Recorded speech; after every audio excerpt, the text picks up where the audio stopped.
The big plan is, yeah, no expense spared. You can see this is CAD, Clive Aided Design. That's my name, by the way, as I haven't introduced myself formally.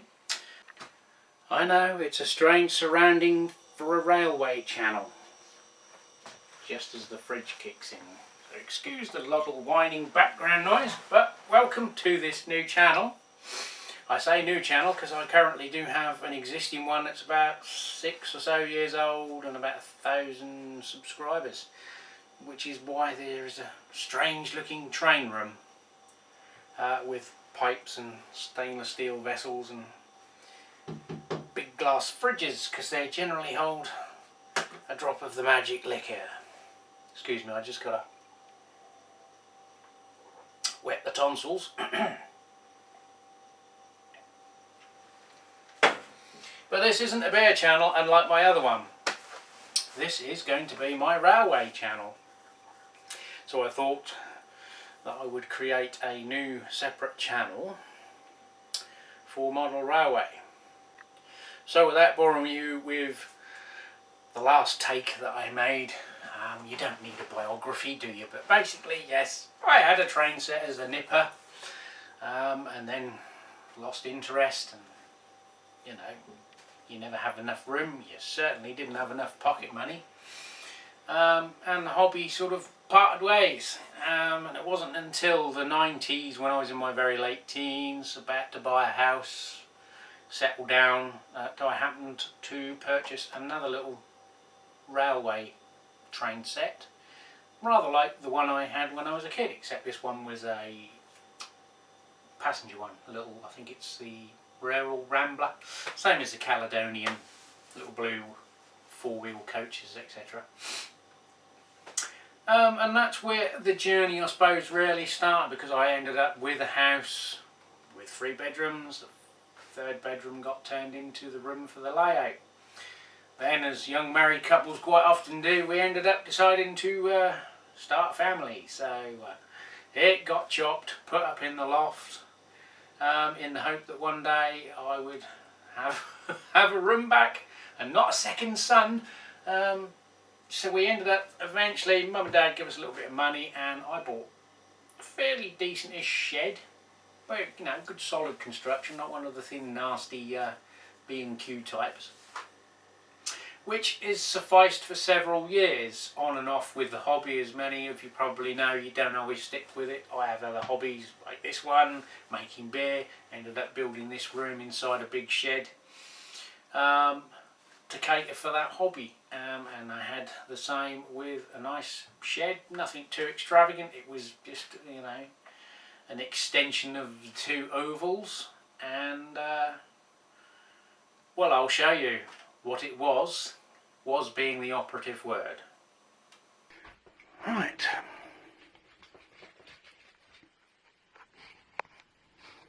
Well, it was once a railway, a model railway, 00 gauge, in progress. It's building another station there. We're going to have a little branch line and shuttle up there, coming off. Basic oval.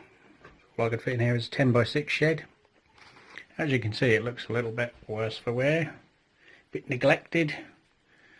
Various things have gone on, and the shed got used for other things that the hobby got left behind for a while. And unfortunately, the elements got hold of the shed. We've got damp, rain has come in, rot has come in, the floor's rotted through, the walls have collapsed off the floor, dropped the walls out, the floor's giving way. As you can see, it doesn't show how bad it is, but this is all warped, the board has sagged, dropped. There's some kind of corrosion even on the nickel silver track, and all the rolling stock was up here on shelves on rails. It got so wet that the shelves peeled off the wall with it. They were made of chipboard and collapsed. So most of my rolling stock has got smashed when it's hit down and ended up on the floor. And I sort of pulled a few bits out to see how bad it is, whether the shed can be saved, but certainly it won't be rebuilt for another model railway to come in here. So we're going to try and salvage something out of here, because coming back to it after a break from, I don't know when it was, 2000s. I had a little splurge a couple of years ago and bought some more bits, but couldn't get out here for other reasons I may go into at a later stage. But yeah, this is what we're left with, and we're filming as of 2020, when the world is in crisis of pandemic of the coronavirus. So I've just cleared this shed out. When I put this video up, I don't know, but I have a plan, a dream, as one man once said, to rebuild anew, bigger, better, and not in a bloody wooden shed that will rot. But if you see this, this will probably be the intro to it, a build of a new shed or a new layout. I'm not sure which and when it will happen. I've got a hell of a lot more on my plate to deal with than model railway building at the minute, but we'll be back, new and improved, hopefully. So that blue box is just about all that's contained that's left of my damaged rolling stock, and a little bit of scenery in the other one, and some controllers and things. And all I am left with now is my son's old railway layout that I built for him when he was a youngster, about, I don't know, 10, 12, he's now 26. That gives you an idea how long this thing's been knocking around. And as you can see, it's in better nick than what I've just shown you. So I need to find a little bit of track. I've managed to salvage some of what I took off my old layout to replace the broken sections here. There's a little bit of work needed on it, but unfortunately, if I zoom you back the chair so I can have another sit down. So that's all I was left with, is my son's old layout I built him, which, as you can see, is a 3-road oval with a bit of storage space. Constructed it on a sheet of OSB with a frame, nothing special. In the back here, what we done was we bought 2 metal trestles, folding trestles, builders type ones, and they slot in there, so you could assemble that, put the trestles up, drop this on top, play trains. And then when it was all done, pop it up against the wall, slide them out of the way. So why am I playing around with my kids' train set? Because it's all I've got left. I've bought a few things after losing so much, trying to replace it. You know, I've been sort of a hive of activity on eBay for the last, I don't know, 18 months. I wouldn't say hive. But we've sort of, when we've had the opportunity, we've bought something. But of course, digital age now, isn't it? And the one thing that sort of brought me from steam to diesel is the actual sound effects that you can get with locos now. And I did sort of, a couple of years ago, I think Hatton's had a deal on a couple of the TTS railroad range. So I took the plunge into digital as well. Didn't quite know how it was going to work with analog and digital, but regardless, I went and bought them, and then bought a Hornby Select, and then found out that the Hornby Select is about as much use as an ashtray on a motorbike, due to its limited range of functions, because I ended up buying the oldest one. But I bought a couple of second-hand Bachmann sound locos very, very recently, and then found out that they don't like the lock sound chips, so I have invested considerable experience. Siemens, it's the sort of pandemic mentality, and everyone's stripped the shops bare of anything and everything, and what hasn't sold has been increased in price. The COVID tax, as they call it. I did manage to find the Gauge Master Prodigy Advance 2 or whatever it's called. It's a bit of a mouthful. So I've took the plunge and bought one of those to control a new layout and to test everything I buy. So this layout is going to be digital and analog, because I've still got an awful lot of analog stuff. Some of it I will look at converting to DCC, or converting the motors to, you know, the CD drive type motors, and, you know, utilising those on the layout, because I can't simply afford, as much as I would love a fleet of class 37s and 47s all made by Bachmann, my wallet says otherwise. And I need to save me pennies for the home, because obviously this little 6x4 layout is only really just to, well, try a few things out. I've bought some modules in it, but I'll probably do other videos, as there's not going to be a lot of point me videoing this, although obviously people like Robert's train set, people don't mind a little running session. But the big plan is, yeah, no expense spared. You can see this is CAD, Clive Aided Design. That's my name, by the way, as I haven't introduced myself formally, as this is nicely reflecting a El Cheapo whiteboard with a rectangle drawn on it. Basically, this is the rudimentary plan of what I would like to build in the garden to replace the old knackered rotten shed. This will be an outlined rectangle or square, whatever you want to call it. A window here, somewhere along this, because this will face out into the garden. This will be the fence to the neighbour, to give you some idea if you're still watching. 20 foot, 19 foot, possibly 23, but that would involve sort of major moving oil tank and things like that. And between sort of 9 to 13 foot coming this way. So along this side I'll have obviously a door access, one window. I don't need many windows, I don't see the point in them. So this is the idea, to have an end-on layout. I don't want one all the way round, as many people say. You know, I could do a whole big continuous circuit.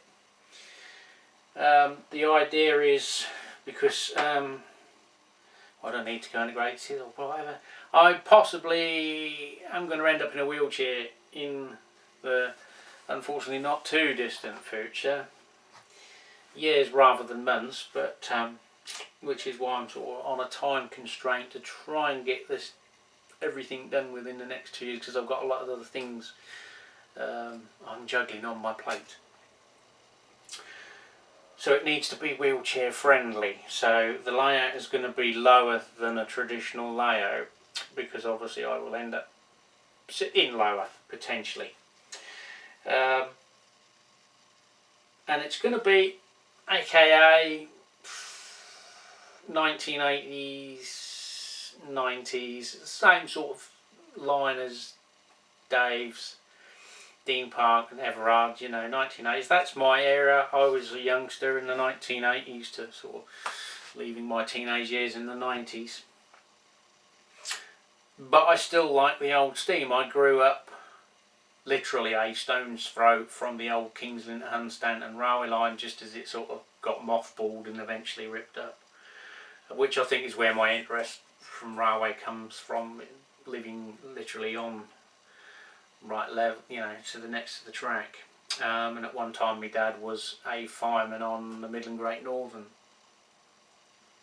So I want to incorporate my modern image, aka the 90s, 80s period, but also have steam. Now I know a lot of people say, well, get away with it, have a heritage line, or, you know, rail tours to introduce, have an excuse to put a steam engine on a modern day layout. Obviously rule one can prevail. What I like to do, I might be biting off more than I can chew here. I don't want to try and make this video too long, because it probably already is. The American style layout, or is it Layla, the guy in Australia, he's done a similar theme, or he's now building it, is to have a multiple layer levels. So possibly, you know, as you can see here, if I bring this in and glare, is to have, you know, until I get the room and see the square, I'm not really going to proceed beyond these sort of rudimentary plans. but either a helix, or maybe there'll be enough room to have an incline coming up. But to have a base layer at my height, whatever that will be, modern image. But as you leave this layer and go around the helix up to the next layer, or go up an incline, however it may be, you then go back in time to, let's say, post-war, because most of my stuff is London North Eastern green, with a little sprinkling, I suppose, real one. But yeah, so we can have a steam era and a diesel era,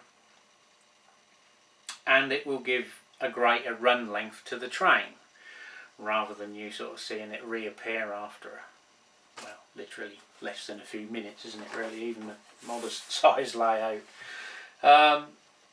So I'm looking, you know, obviously having some kind of oval circuit coming back round. I might even have a peninsula coming out. I really don't know yet, until I am standing in the room like I am with you now. I built this little room. This is 13 by 10, which houses my brewery in it. So, you know, until I get this room as a square block that I can stand in and have a little bit more time to think about what I'm going to do layout wise, because obviously I can't just go out and buy everything and have a big pile of boxes and start building it for months, and then, you know, a year later, 8 months later, yeah, we've got the layout, look at this. It will be a project, no doubt. Hopefully I can maintain my interest level all the way through that period of time, and not hopefully have too many other outside factors going on, although, dear say, life is life, isn't it? So I'm not going to bore you any further. I don't know how many videos I'll put up. Please subscribe, and, you know, I'm not going to fill your page feed up too often, I don't think. So we've got the trusty hammer and some track to rebuild this layout and have a little play with some trains. But I haven't really had to, you know, since I bought them, I've literally tested them on a piece of flexi track, and that is it. So it'll be nice just to have something to have a go round, and obviously see if there's any potential problems with them and sort them out, and possibly that'll probably what you see on video is things being modified and other little things being tried out, ways of trying to achieve the same thing but without spending so much money, you know. Not so much block detection, but the signalling and infrared sensors and stuff. I mean, I know there's a lot of on the market products available now, far more than there used to be, but, you know, if you got a modest size layout and you want to put infrared detection on and have signals on time delays, it's going to start working out expensive. And I'm not averse to using a soldering iron, as that used to be one of my jobs, was pretty much making wire wound components and soldering them and bits and pieces. So there could be a few little sort of basic easy projects on strip board and things that most people can do that are confident enough to use a soldering iron will be able to do. And there we go. I've made this far too long again. Scrap this video.